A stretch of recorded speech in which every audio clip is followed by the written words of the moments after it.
like a buttercup. You're a Barbie doll. Show them all what I'm made of. Strut down the hall.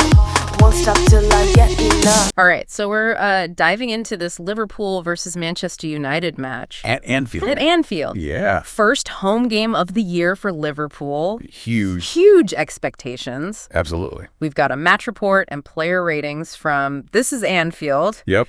And 2-2 draw.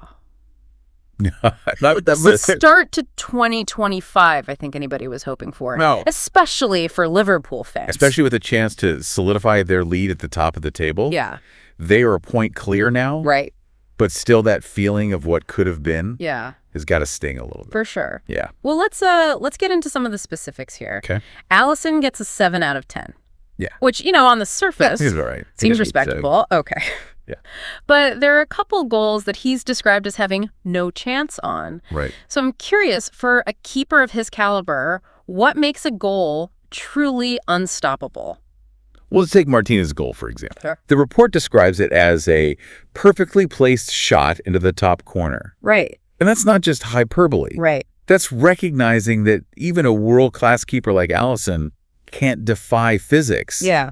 When a shot is hit with that level of precision and power. So it's not really an error on Allison's part. It's more just like acknowledging the brilliance of the opponent. Exactly. Sometimes you just have to tip your hat to a fantastic strike.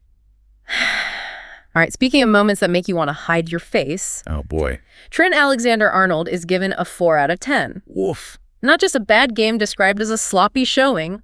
Multiple errors leading to goals. Yeah. What went wrong for him in this match? It looks like Manchester United did their homework. Oh. They clearly targeted his flank, exploiting that tendency to get forward, and he was caught out of position. Time again. I think it's so. Especially on that second goal, he was nowhere to be seen. Is this a case of individual error, or is it something more tactical, like a failure in the system to provide adequate cover? That's a great question, and it's probably a bit of both. Okay. Yes, Alexander-Arnold made some individual mistakes. Sure. But that lack of defensive support certainly didn't help. Right.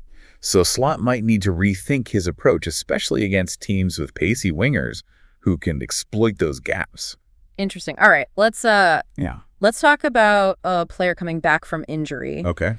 Ibu Konate gets a 6 out of 10. Not a standout score, but the report emphasizes his resilience, making big headers and clearances despite being shattered by the end.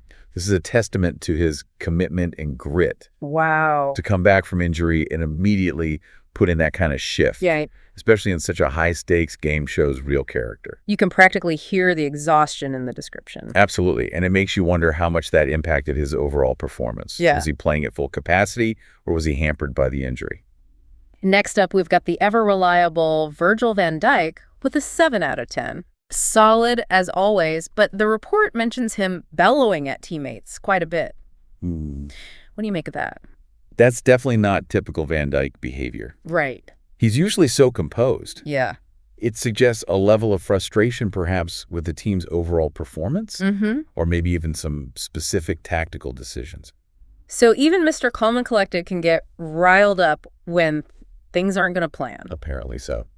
Now, let's shine a light on the man of the match, Alexis McAllister. Yes! With an impressive 8 out of 10. He was fantastic. What makes him so special, especially in this match? This guy was everywhere. Okay. The report highlights his brilliant run and first-time strike. Right. And given the sodden pitch conditions, his touch control were exceptional. Yeah. And it's not just his technical skill. Right. McAllister dictates the tempo, makes those crucial passes, links up play. So effectively, he's a complete midfielder. He's really living up to the hype this season. Absolutely. And he seems to thrive in these big games, which is a valuable asset for any team. Now, Cody Gakpo manages a 7 out of 10, scoring the equalizer, which, by the way, sounds like an absolute screamer from the description. Have the beauty. But other than that moment, was he relatively quiet?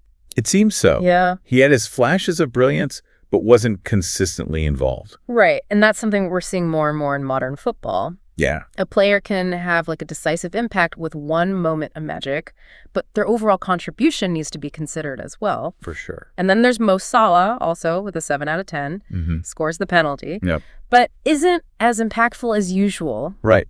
Was Manchester United's defense just that good, or was he having an off day? It seems like they had a very specific game plan to limit his influence, Okay. trying to deny him space. And it worked to some extent. Yeah. You could see the frustration building as the match went on. Yeah. He wasn't able to find those pockets of space that he thrives in Right. to do his damage. For sure. Yeah. It's interesting. Like a draw at Anfield used to be like a decent result Yeah. for visiting teams. But the expectation now is like Right. Liverpool wins these matches. That's the standard they've set for themselves. But let's talk about the manager. Okay. Arne Slot gets a 6 out of 10.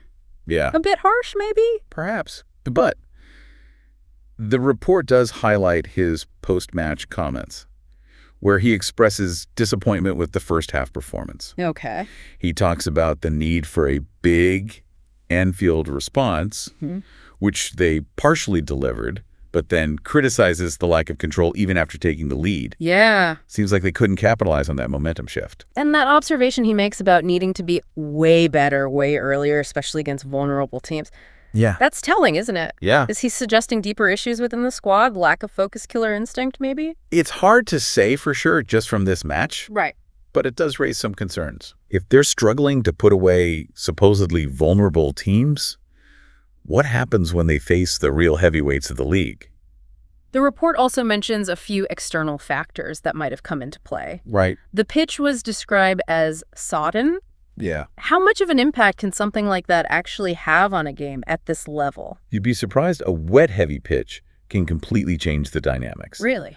It affects passing accuracy, makes it harder to control the ball, and can even slow players down. Those fine margins of control that separate the good from the great Yeah. become even more crucial in those conditions. It's almost like playing a different sport. Exactly. Right. And then you factor in the absence of Szoboszlai due to illness. Oh, right. He's been a key player for them this season. That creativity in midfield was definitely missed. Right, and then you add on top of that Gomez is out with an injury. Yeah, They're really feeling the strain on squad depth right now. absolutely. And those absences can have a ripple effect. Yeah. Forces the manager's hand in terms of lineup choices. Players may be asked to play out of position or cover roles they're not entirely comfortable with. Right. Yeah.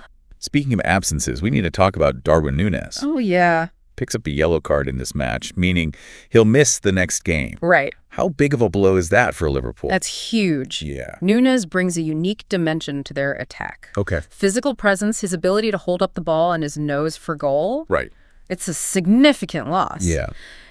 Puts even more pressure on the likes of Salah and Gakpo to step up and deliver goals. So a draw against their rivals, key players missing, and now a suspension for a crucial attacker. Yeah. Not ideal for Liverpool as they try to maintain their position at the top of the table. Not at all. No. It feels like this 2-2 draw, Yeah. which on paper seems like a pretty standard result, has really kind of exposed some potential weaknesses for Liverpool. It definitely raises some questions. Yeah. Are these individual errors and tactical vulnerabilities just a blip, or are they signs of a deeper issue? Right. But it'll be interesting to see how they respond in the coming weeks. Especially with Núñez suspended for the next match. Yeah, huge miss. It's a chance for other players to step up, but it's also a lot of pressure on them to deliver. Absolutely. Yeah. And let's not forget the title race is incredibly tight this year. Right. Every point matters. Yeah. They can't afford many more slip-ups like this if they want to stay in contention.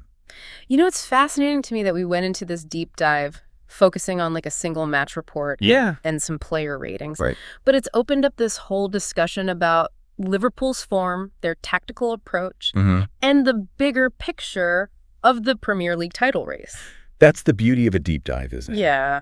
You start with a specific piece of information and end up uncovering all these layers of complexity and intrigue. It's like peeling back the layers of an onion. Except hopefully less tear-inducing. Right. But you get the idea. It's about going beyond the surface level and really digging into the nuances. Absolutely. And I think we've done that here today. For sure. This draw against Manchester United might look like just a routine result, but as we've seen, there's so much more to it than meets the eye. Absolutely. Definitely. And I encourage you to go back to that match report from This is Anfield Yeah. and reread it with a fresh perspective. Okay. See if you notice anything different now that we've explored these details together. I bet you will.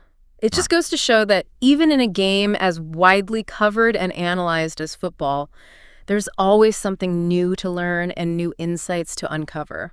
Always. So until next time, Yeah. keep exploring, keep questioning, Absolutely. and Keep that passion for the beautiful game alive. Couldn't have said it better myself. Sound the alarm. I'm coming up. We'll have a ball. I'm sweet like a buttercup. You're Barbie doll. Show them all what I'm made of. Strut down the hall. Won't stop till I get enough.